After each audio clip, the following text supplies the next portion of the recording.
Hello students. Today we will discuss about religion, communalism and politics. Religion के बीच में differences होते हैं. अब अलग अलग रिलीजन होते हैं कंट्री में. बहुत सारे रिलीजन होते हैं, जैसे हिंदूज होते हैं, मुस्लिम्स होते हैं, क्रिश्चियंस होते हैं. बहुत सारे रिलीजन हैं. हर रिलीजन में डिफरेंसेस होते हैं. कैसे? हर रिलीजन का पूजा करने का तरीका अलग है. हर रिलीजन एक अलग गॉड में बिलीव करता है. उनके अलग रिचुअल्स होते हैं और सारी चीज़ें जस्टिफाइड है. अब लेकिन क्या होता है, डिफरेंसेस की वजह से कभी कभी डिविजन्स भी होते हैं. सोशल डिविजन्स देखने को मिलते हैं. हमेशा ये ज़रूरी नहीं है कि डिफरेंसेस दो अलग रिलीजन्स में ही हो. ऐसा नहीं है कि हिंदू और मुस्लिम्स दो अलग रिलीजन है, उनके बीच ही डिफरेंसेस हों. डिफरेंसेस एक ही रिलीजन के अंदर भी होता है. फॉर एग्जाम्पल, जैसे नॉर्दर्न आइलैंड जो है, वहाँ पे सारे क्रिश्चियंस हैं, लेकिन उन क्रिश्चियंस के बीच में डिविजन्स हैं. रिलीजन तो सेम है, लेकिन उनके बीच भी डिफरेंसेस हैं. डिफरेंसेस कहाँ से आए और कैसे आए? तो डिफरेंसेस कैथोलिक्स एंड प्रोटेस्टेंट्स थे. एक ही रिलीजन के लोग, लेकिन अलग अलग सेक्ट होने के कारण डिफरेंसेस हैं. हिंदुइज्म में अलग अगर आप देखोगे तो अपर कास्ट और लोअर कास्ट के बीच में डिफरेंसेस हैं. तो ये डिफरेंसेस डिविजन्स में भी बदलते हैं. जैसे नॉर्दर्न आइलैंड में उन्हें क्या करना पड़ा, फिर कंट्री को ही डिवाइड करना पड़ा. हमेशा रिलीजन के चलते डिफरेंसेस होते हैं. वो एक रिलीजन में भी हो सकते हैं और अलग अलग रिलीजन्स में भी हो सकते हैं, और ये डिफरेंसेस डिविजन्स में बदल जाते हैं. तो जो हमारे जेंडर डिफरेंसेस होते हैं, gender differences are acceptable as natural and unchangeable. तो उन्हें नेचुरल माना जाता है और अनचेंजेबल माना जाता है कि ये तो ऐसे ही हैं. मेल और फीमेल के बीच में डिफरेंसेस होना तय है. पॉलिटिकली इसको इतना ज़्यादा हाईलाइट भी नहीं किया जाता. लेकिन जो रिलीजियस डिफरेंसेस होते हैं, religious differences are often expressed in politics, क्योंकि धर्म के नाम पे समाज को विभाजित करके, सोसाइटी को डिवाइड करके बहुत सारे लीडर्स क्या करते हैं, अपनी रोटी सेकते हैं, मतलब अपना फायदा करते हैं. Religious differences are more sensitive. Religious differences are highlighted in the politics. ज़्यादातर क्या किया जाता है, इन डिफरेंसेस को हाईलाइट किया जाता है पॉलिटिक्स में, और इन डिफरेंसेस पे ऑप्टिमाइज करने की कोशिश की जाती है अलग अलग पॉलिटिकल पार्टीज और पॉलिटिकल लीडर्स के थ्रू. अब गांधी जी का एक स्टेटमेंट है, religion can never be separated from politics. Gandhi ji कहना चाह रहे थे कि जो रिलीजन होता है, रिलीजन के अंदर जो वैल्यूज होती हैं, जैसे जो मॉरल वैल्यूज होती है, जो एथिक्स होते हैं, वो कभी भी सेपरेट नहीं हो सकते. रिलीजन के अंदर क्या वैल्यूज होते हैं, क्या एथिक्स होते हैं? ह्यूमैनिटी. हर धर्म क्या सिखाता है? मानवता सिखाता है. गांधी जी ये बोलना चाह रहे थे कि ह्यूमैनिटी को कहाँ डाला जाए? पॉलिटिक्स में, कि हर पॉलिटिकल लीडर अपने पॉलिटिकल मोटिव को अलग रखकर सोचे तो कितनी अच्छी जो हमारी पॉलिटिक्स है वो हो जाएगी.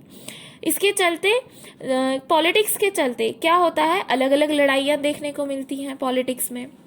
हम ये देखते हैं कि पॉलिटिक्स के नाम पे बहुत सारे दंगे हो जाते हैं. तो वो सारी चीज़ें ख़त्म हो जाएंगी. क्यों? क्योंकि अल्टीमेटली हर पॉलिटिकल लीडर अगर रिलीजियस वैल्यूज़ जो हैं, ह्यूमैनिटी जो है, ह्यूमैनिटी को रिस्पेक्ट करेंगे, तो वैसे ही ऑनेस्टी भी एक रिलीजियस वैल्यू है. हर धर्म ये सिखाता है कि इंसान को ईमानदार होना चाहिए. अब क्या होगा, इस वैल्यू को, इस एथिक को अगर पॉलिटिक्स में लाया जाता है तो पॉलिटिक्स कितनी अच्छी हो जाएगी. तो गांधी जी ये कहना चाह रहे थे कि रिलीजियस वैल्यूज़ जो रहती हैं, रिलीजियस एथिक्स जो रहते हैं, प्रिंसिपल्स जो रहते हैं, इन्हें पॉलिटिक्स में लाना चाहिए. लेकिन बहुत सारे पॉलिटिकल लीडर्स क्या करते हैं, वो धर्म के जो मटेरियलिस्टिक सिंबल्स हैं, जैसे किसी एक स्पेसिफिक कलर का फ्लैग हो गया, तो इस तरह से सिंबल्स को क्या करते हैं, वो अपने पॉलिटिकल मोटिव को फुलफिल करने के लिए यूज़ करते हैं. और क्या बोलते हैं कि हम रिलीजन को पॉलिटिक्स से अलग नहीं कर रहे हैं. जो कम्युनल राइट्स होते हैं, जो धर्म के नाम पर दंगे होते हैं, उसमें सबसे ज़्यादा सफ़र कौन करता है? उसमें सफ़र करते हैं रिलीजियस माइनॉरिटीज़। क्या होती है रिलीजियस माइनॉरिटीज़? जैसे हर देश में कुछ रिलीजियस माइनॉरिटीज़ होती हैं। आप इंडिया में भी देखेंगे तो इंडिया में जैसे क्रिश्चियन, सिख्स, मुस्लिम्स, ये लोग क्या है? Religious minorities.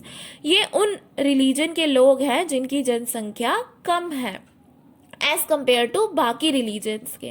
तो कम्युनल राइट्स में रिलीजियस माइनॉरिटीज़ बहुत ज़्यादा सफ़र करती हैं। अगर हम यहाँ पे रिलीजन के साथ में इंटरफेयर करते हैं, कैसे? रिलीजन को पॉलिटिक्स में लाते हैं और पॉलिटिक्स में लाने के बाद जो रिलीजियस माइनॉरिटीज़ हैं इन्हें प्रोटेक्शन देते हैं। अगर इन्हें हम प्रोटेक्शन देते हैं, कुछ प्रोटेक्शन प्रोवाइड करते हैं, तो उससे फ़ायदा होगा रिलीजियस माइनॉरिटीज़ को। सबसे ज़्यादा विक्टिम जो लोग बनते हैं, जिन्हें बहुत ज़्यादा सफ़र करना पड़ता है, उन्हें बचाया जा सकता है। तो यहाँ पे जो गांधी जी का स्लोगन था, तो वो कितना मतलब अच्छी चीज़ है, वो कितना अच्छा हो सकता है अगर उस आइडिया को सही तरीके से इम्प्लीमेंट किया जाए। अगर पॉलिटिक्स के अंडर आप रिलीजियस माइनॉरिटीज़ को प्रोटेक्शन देते हो तो उनके बेटरमेंट के लिए सही होगा। और जो फैमिलीज लॉ होते हैं, फैमिली लॉज क्या होते हैं? फैमिली लॉज एक तरह से रिलीजियस लॉज होते हैं।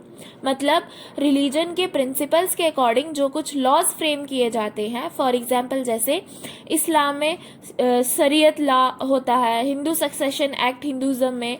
तो ये जो रिलीजियस लॉज होते हैं या फैमिली लॉज होते हैं, मतलब जो रिलीजन के द्वारा गाइडेड होते हैं, तो उनके नाम पे क्या होता है? उन फैमिली लॉ के बेसिस पे डिस्क्रिमिनेशन होता है वुमेन के साथ में।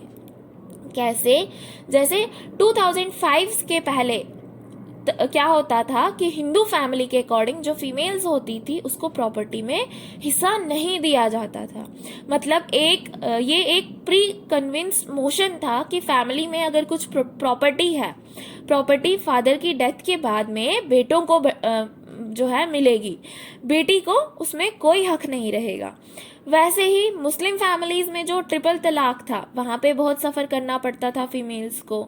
धर्म के नाम पे वुमेन्स के नाम जो साथ है डिस्क्रिमिनेशन होता था। तो ये जो सारी चीज़ें थी फैमिली लॉज के नाम पे हो रही थी। धर्म के नाम पर महिलाओं के साथ ऐसा लगता था कि उनके साथ डिस्क्रिमिनेशन होता है। अब जब उन्हें ऐसा लगता था कि उनके साथ डिस्क्रिमिनेशन हो रहा है तो उसके चलते दे डिमांडेड फॉर चेंज। महिलाओं ने आवाज़ उठाई इसके खिलाफ कि उन्हें बदलाव चाहिए। तो अब ये क्या होता है? अगर आप इस चीज़ को देखें कि पॉलिटिकल पार्टीज अगर पॉलिटिक्स को ले जाती है रिलीजन में और इस तरह से जो डिस्क्रिमिनेशन है इसे ख़त्म करने के लिए यूज़ करती है, मतलब रिलीजन में इंटरफेयर कर रही है, इक्वालिटी लाना चाहती है, तो उससे क्या होगा? उससे एक तरह का अपलिफ्टमेंट होगा वुमेन एज अ सेक्शन का। तो यहाँ पे यही सवाल है कि religion and politics is good और बैड। तो आपने जो देखा कि अगर इसका इस्तेमाल सही तरह से किया जाए तो इसके चलते बहुत अच्छा हो सकता है। रिलीजन को अगर पॉलिटिक्स में ले